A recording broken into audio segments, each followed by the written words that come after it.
Les débats de l'été Sud Radio, midi 13h30, Thierry Staller. Article 62 alinéa 2 du Code pénal, c'est le cadre légal de la garde à vue, un régime qu'on ne vous souhaite pas, mais qui peut être l'occasion aussi de rigoler un peu, comme en témoigne le livre de notre invité, maître Julien Fresneau. Ça s'appelle « Perles de garde à vue ». Bonjour Julien. Bonjour. Vous êtes avocat pénaliste depuis une quinzaine d'années et vous nous offrez là un florilège de 300 extraits de garde à vue, parfois cocasses, souvent insolites. Rappelons déjà en quelques mots ce qu'est ce régime de la garde à vue et la place de l'avocat. Alors, le régime de la garde à vue, c'est très simple. Ça permet à des enquêteurs, à des gendarmes ou à des policiers d'avoir à disposition une personne contre laquelle il y aurait des indices qu'elle aurait commis une infraction et de la placer sur un temps déterminé, 24, 48 heures, voire plus longtemps, à disposition de l'enquêteur pour pouvoir l'interroger à sa guise. Et avec l'avocat à ses côtés. Avec l'avocat à ses côtés, en effet. Alors, l'avocat n'a pas accès à la procédure le temps de la garde à vue et du coup découvre un petit peu le dossier au fur et à mesure de cette garde à vue. Mais en effet, donc, on est témoin d'un certain nombre de passes d'armes entre le policier, le gendarme et le gardé à vue. Et parfois, on a en effet des éléments qui sont particulièrement insolites. Et avant de publier ce livre, vous aviez déjà créé le compte Instagram Procès Verbe O, qui a rencontré un certain succès, tout en rappelant, comme je le disais, que vous êtes un avocat on ne peut plus sérieux, en charge parfois d'affaires tragiques. Je vous pose la question, vous arrive-t-il d'avoir des fous rires en garde à vue ? Alors, des fous rires, peut-être pas, ça arrive de manière très anecdotique, mais en tout cas, des rires ou des regards complices, soit avec le policier, soit avec notre client, oui, ça arrive assez fréquemment. Il faut comprendre que la justice pénale, bien évidemment, c'est une chose extrêmement sérieuse, c'est pressurisant, on parle de drame au quotidien, et dans toute montée de pression, il y a un moment, il y a des soupapes de décompression, et le rire, c'en est une. On a besoin de souffler à des moments, et c'est vrai que ça arrive à des moments totalement incongrus, et notamment dans le cas d'une garde à vue. Alors, il y a votre propre expérience, et puis vous avez reçu aussi des messages d'autres avocats, mais également de policiers ou même de gardés à vue eux-mêmes qui vous font confiance et qui viennent enrichir au fur et à mesure votre collection de perles. Alors bien évidemment, tout ça est anonyme. On parle de droit pénal, tout ça est bien évidemment soumis au secret. Donc tout ce qui est publié, on enlève les noms, on enlève les dates, on enlève tout élément qui permet de reconnaître le dossier. Mais en effet, toute la chaîne pénale, et ça vaut pour les policiers. Je sais que les policiers, comme les avocats, s'échangent entre eux les perles, les moments les plus insolites et les plus drôles. C'est quelque chose qui se fait dans toute profession. Les médecins font un peu pareil. Et en effet, c'est un compte Instagram qui a pris plus tôt parce que les gens n'imaginent pas qu'on peut avoir de telles passes d'armes, encore une fois, dans ces moments-là. Depuis 15 ans, vous arpentez les commissariats pour défendre vos clients. Et ce que vous leur répétez toujours, c'est garder le silence lors d'une garde à vue, peu importe la situation. Et un conseil qui n'est pas toujours suivi par les intéressés, en sont la preuve les perles que vous recensez. Alors c'est parfaitement humain. En effet, l'avocat conseille de garder le silence parce que c'est un jeu de poker, la garde à vue. On ne sait pas quelles cartes vont être abattues, on ne sait pas ce qu'il y a en face contre vous, et ça arrive à tous à chacun. N'importe quelle personne s'imagine qu'elle va être capable de répondre et de s'expliquer face à des faits. C'est humain de vouloir répondre, c'est humain de vouloir se défendre. Simplement, quand on est coincé. Qu'on soit coupable ou qu'on soit innocent. Quand on est innocent, on voit pas le problème, donc on répond complètement à côté de la plaque. Et quand on est coupable, on essaie de s'en sortir et on se met à inventer en se disant si ça marche devant le policier, si ça marche devant l'avocat, ça marchera devant le juge.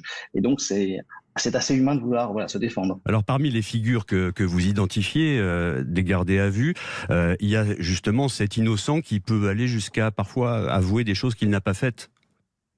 Alors ça, l'innocent qui avoue, c'est un cadre très particulier. C'est vraiment la personne qui n'est absolument pas habituée, qui est un peu fragile psychologiquement, et c'est quand même, ça n'arrive pas à tout le monde, et qui, au bout d'un moment, pour s'en sortir, est prêt à dire tout et n'importe quoi, parce qu'il veut juste sortir de là, et que on lui fait plus ou moins comprendre que les aveux sont toujours recherchés, donc c'est une façon de s'en sortir.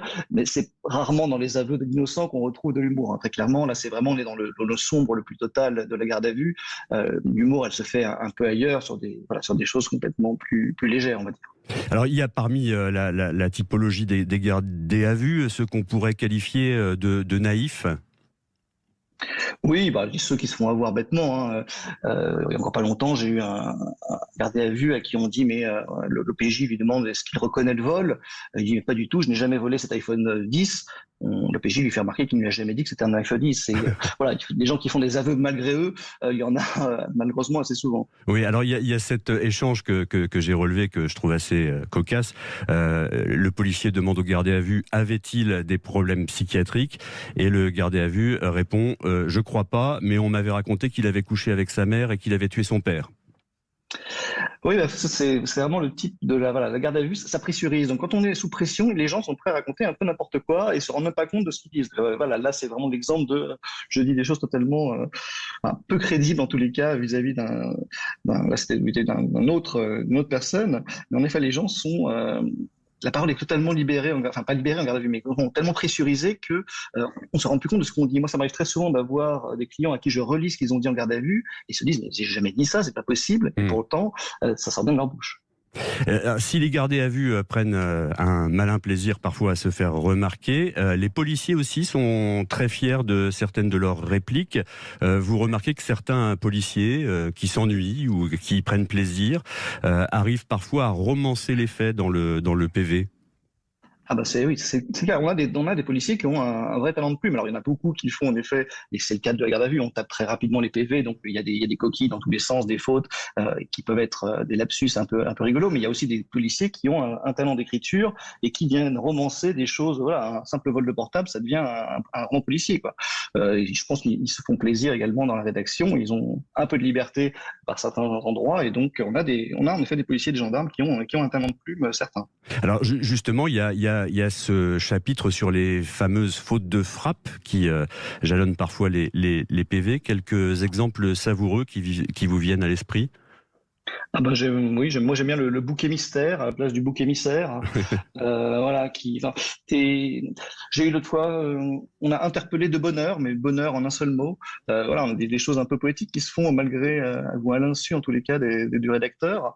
Oui, on en trouve plein dans des coquilles. Ce qui se dit, c'est un peu nécessaire dans l'exercice, qui fait qu'on tape rapidement ce que dit l'interpellé. Mais oui, on a aussi des policiers qui parfois ne maîtrisent pas tous les rouages de la langue française, c'est une certitude. Quand vous vous retrouvez entre avocats, vous arrive-t-il d'échanger ces perles et de vous marrer en racontant une garde à vue qui à la base n'est pas forcément un événement très drôle, mais vous arrive-t-il effectivement d'en rire? Alors c'est très fréquent, hein, et ça vaut pour tout. On se moque pas du client en Non, particulier, on non. se moque de tout le monde. Voilà, on se moque à la fois du policier qui fait une bourde, du gardé à vue en effet qui raconte n'importe quoi, mais également de l'avocat, hein. Des avocats qui font des bourdes en garde à vue, il y en a également. Donc en effet, c'est encore une fois une soupape de décompression de s'échanger ces bêtises et ces moments un peu atypiques. Il y a pas longtemps, et ça, il y avait un avocat qui avait touché, je ne sais pas pourquoi, le scellé sur lequel il y avait du stupéfiant pendant la pesée. Donc du coup, on a dû prendre ses empreintes. Donc, ouais, et les avocats qui font des bourdes, il y en a également. Et oui, ça nous permet, voilà, de relativiser un peu toutes ces choses graves qu'on traite le jour après jour. Oui, raconter les anecdotes, ça fait partie de tous les métiers un peu difficiles, un peu durs. Ça sert de soupape. Vous vous moquez de vous-même, y compris, Maître Fresneau? Ah bah bon, on est bien obligé, hein. C'est un métier humain, donc comme tout humain, on fait des erreurs. Voilà, ça m'arrive, ça arrive aux confrères. Dans des procès où on est de nombreux à plaider, on plaide les uns devant les autres. Forcément, bien évidemment, après on refait le match, hein, comme dans tout métier. On compare et on se moque s'il y a matière à.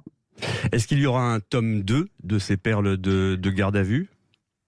Alors c'est possible, oui. En tout cas, ça a été pas mal relayé. En effet, ça fait rire les gens parce que les gens ne s'imaginent pas, hein, encore une fois, qu'on peut avoir ces échanges en garde à vue. Donc oui, alors je continue à en recevoir. Le compte Instagram continue à grandir et j'espère qu'en effet que ça pourra continuer de faire rire un maximum de personnes.